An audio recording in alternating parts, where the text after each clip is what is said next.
Hey guys, how you doing today? David Mathis here. Thank you guys for tuning in. I really appreciate all your support from my channel, the other content that you guys have viewed, and if you guys are liking this stuff, please like, subscribe, and share. I'd really appreciate it. Hit that little notification bell so that you know when new videos like this pop up. But for today's topic, I really want to dig into, are you training hard enough to warrant all the outside recovery factors?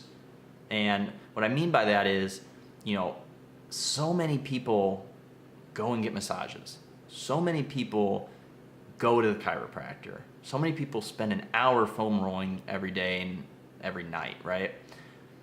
Is that really going to help you? Have you placed a demand on your body enough to warrant that sort of extra treatment? Now, I'll be the first to say that, nobody trains as hard as they think they train. You can just tell that by going and training with a partner at some point, somebody that, can outlift you or whatever. You're gonna find yourself being more competitive. You're gonna find yourself doing things that you wouldn't normally do on your own in a normal gym training session, right? So what that tells me is we don't train as hard as what we think we are training in our minds when we're training by ourselves. So with that being said, does that mean you don't train hard? No, not necessarily, right? However, the point of this video is to try to help you realize that you have to place a specific demand on your body to warrant some of these treatments that people try to make, turn into a regular habit. Is massage helpful? Is chiropractic work helpful? It can be, but if you've created a need for it, right? Now, I'm not saying if you don't want to just go get a nice relaxing massage, you shouldn't go do that or whatever. But I think too many people often try to fit all the little pieces of the puzzle together without taking a look at the bigger picture first, without taking a look at what the puzzle is supposed to look like on the box. And that bigger picture is your training at whole, right? How many days a week are you training? How does your nutrition look? Are you periodizing your training, right? Are you taking deloads? Are you pushing your body to the maximum limit during your training to warrant the need to go to that chiropractor once a week? Because if not, then guys, you might just be throwing away your money. And the same holds true for supplements. The same holds true for cheat days. And this one really gets me, guys. If you are at maintenance or you're in a surplus, guys, you don't need a refeed day. You don't need a cheat day.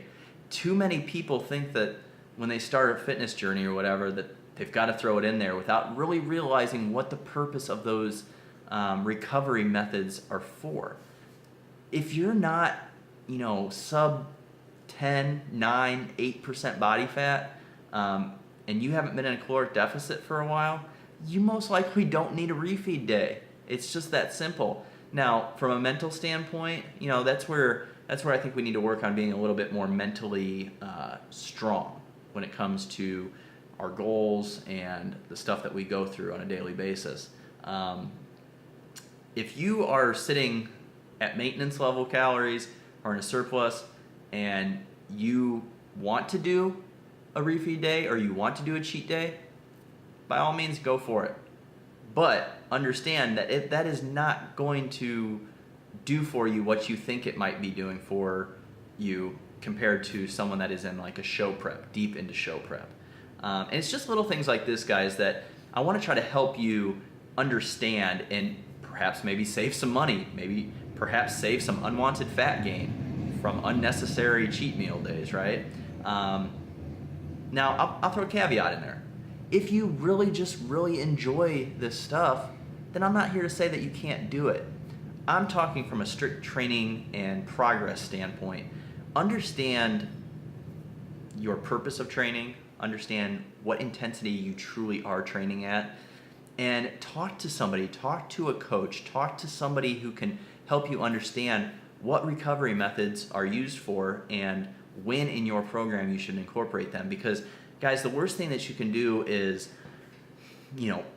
overestimate your training intensity and go out and spend all this money on unneeded things when, proper nutrition, proper sleep, proper programming in your training can all alleviate on its own without you spending a dime. Now, I go out, I love getting massages, right? Every now and then I get an adjustment at a chiropractor. I don't do, as of right now, I don't do refeed days or cheat meals. And part of that is because I don't have a physical need for it, right? Now, if I decide one time I want to do a video and go out and do a cheat meal or a high calorie day, that will simply just be for entertainment purposes for yourself and for me. I am not in a physiological standpoint right now where my body actually needs that stuff. And I think that's really important that people take a active approach into their own education for their own body, how it works, what it needs when, what it doesn't need.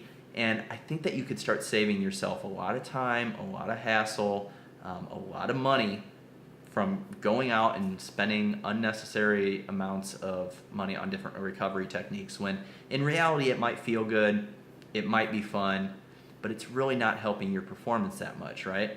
Create a demand for that need, right? Create a demand for that certain recovery aspect. Make sure you're working intensely enough to warrant a good massage, that it's really going to help so that you can spend your money without feeling like you're just throwing it away, right?